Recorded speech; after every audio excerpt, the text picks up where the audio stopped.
Je parle de ce qu'on entend sans arrêt, en fait. Ce truc qui consiste à dire certaines femmes en Tunisie se battent pour leur liberté, le fait d'être dévoilées, de pouvoir dessiner des corps nus, etc., etc. Donc, leur logique est de ne pas répéter, comme des perroquets, des discours absurdes, à vouloir faire croire à des femmes que la liberté, c'est de montrer leurs seins, de se péter les vertèbres en mettant des hauts talons, de s'acheter des parfums à 100 € la bouteille et de se faire des lissages brésiliens à 120 €. Et puis après, c'est se filer du botox et du collagène et du truc un peu partout, en passant par les liposuctions et je sais pas tout quoi, pour dire, c'est ça être libre. Vous voulez... On se fout de moi en fait. Allez dans Google, tapez Donatella Versace. Allez voir la tête, c'est quoi une femme libre. Voilà une femme multimillionnaire, archi-chirurgie, botoxée de partout. Voilà le résultat. C'est ça une femme libre?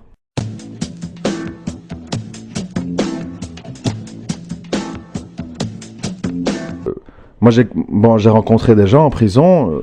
Parmi ces gens, il y avait un ancien tenancier d'un espèce de club sadomasochiste. Bon, si vous savez pas ce que ça veut dire, faites une recherche sur Internet.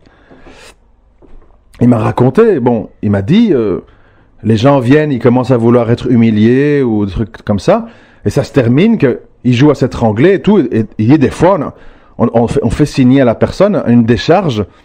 Des fois, il y a eu des ambulances, des gens qui sont morts asphyxiés dans des jeux érotiques, sadomasochistes. Ça va très très loin, la recherche du plaisir ultime.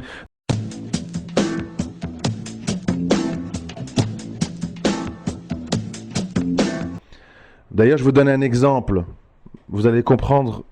On comprend toujours mieux avec des exemples. Si une femme est occupée à se déshabiller, n'importe quelle femme, chrétienne, musulmane, incroyante, tout ce que vous voulez, si vous ouvrez une porte dans un endroit où une femme est occupée à se déshabiller, instinctivement, même une nudiste, une actrice porno, je sais pas quoi, elle va avoir par instinct l'instinct de mettre ses mains devant ses parties génitales et ses seins.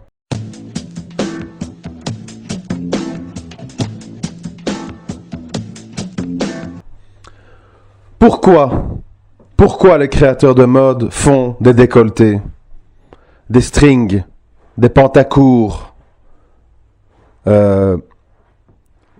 je sais pas, des soutiens-gorge qui soulèvent les seins, les mettent en hauteur, etc.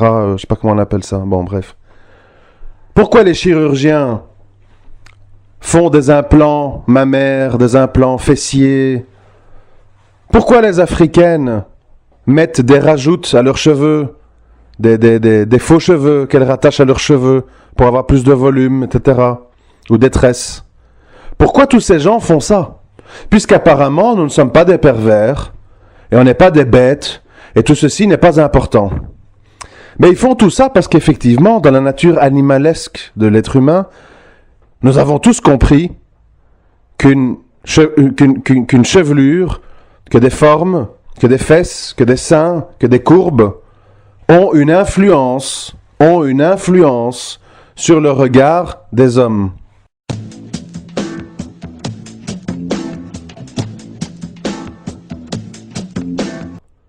Tu te mets en niqab et puis tu vas dans un métro où t'as un mec derrière toi qui appuie son truc sur tes fesses et l'autre devant qui sent tes seins. Enfin, c'est du délire, c'est un truc de fou, quoi.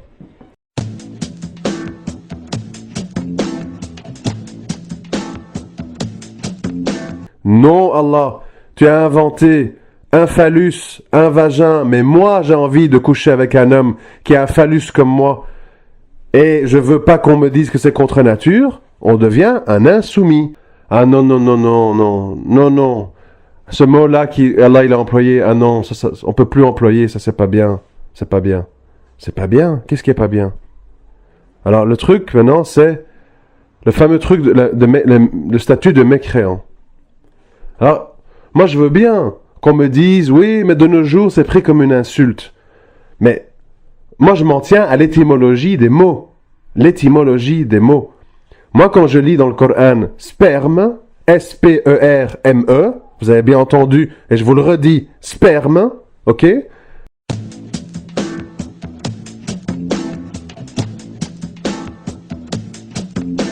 des femmes qui vont sur les champs de bataille, qui soignent les blessés, qui leur donnent de l'eau, des femmes qui viennent chez le prophète sallallahu alayhi wa sallam et qui lui disent « Mon mari est très bien, il est très pieux, j'ai rien à lui reprocher, mais sexuellement ça se passe pas bien, il est trop comme ci, comme ça, je voudrais être libéré. » Et le prophète sallallahu alayhi wa sallam qui lui dit « Si tu lui rends sa dot, etc., voilà. »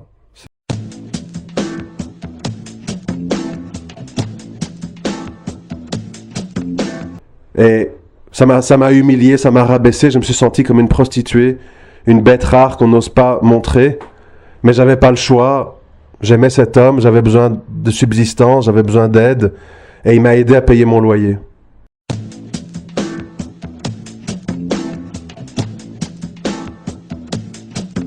Ah, tais-toi, tais-toi, va apprendre l'arabe, va prier le fajr à l'heure, boucle-la, tu nous déranges. On n'a pas envie d'entendre parler, fellation, on peut pas. Berk, tout ça c'est dégueulasse, tu le sais. Ni on aime le faire, ni on aime l'entendre.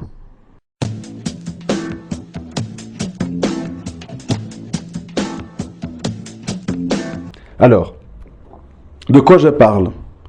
Je parle du fait que beaucoup de musulmans et de musulmanes sont perturbés quand ils lisent les récits par rapport au prophète sallallahu alayhi wa sallam et les compagnons, dans leur vie ou dans leur réalité quotidienne avec les femmes, leurs épouses, les captifs de guerre, les esclaves, etc., etc.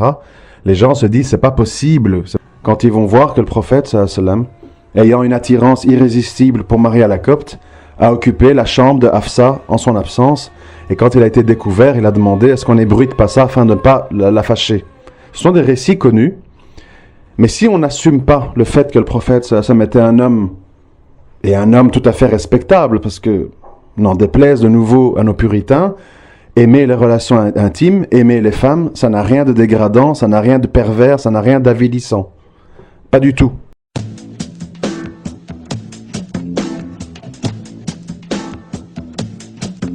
Oui, mais bon, dans la réalité des faits, apparemment, je suis désolé de vous dire que oui, les femmes ont des besoins et des désirs et se sentent, dans beaucoup de cas, extrêmement négligées, puisqu'on me parle quand même d'une moyenne d'une relation par semaine. Donc moi, je tombe des nues, évidemment, parce que moi, je vois ça sous mon angle à moi, et donc là, moi, je suis sur notre planète, bien entendu, mais enfin, bref. Et de plus, je m'excuse de rentrer dans les détails, mais il faut appeler un chat un chat, et de plus, une relation unique, hebdomadaire, mais en plus courte. On parle de 3 minutes. Hein? Pourquoi? Parce que l'homme étant tellement apparemment stressé, fatigué, on ne regarde pas nos femmes, on ne se lave pas avec elles, on ne partage pas des jeux, entre guillemets, excusez-moi, de la grossièreté érotique. C'est pas bien, c'est de la perte de temps, c'est dunya, je suis plus dans le coufre, maintenant je suis dans l'islam, donc tout mon temps doit être consacré au boulot, à l'argent, aux frères, à la mosquée et au blabla sur le net.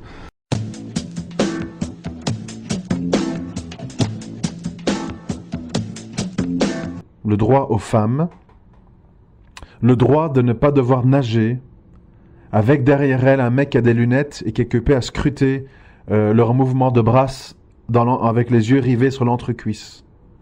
Croyez-moi, je suis un homme, je sais comment ça se passe, j'entends les commentaires. Il y a des hommes qui vont à la piscine rien que pour ça. Ils voient une bonne femme qui leur plaît, et ils nagent derrière elle avec ses lunettes, juste pour pouvoir reluquer les mouvements d'ouverture et de fermeture des jambes pendant les mouvements de brasse. Bref.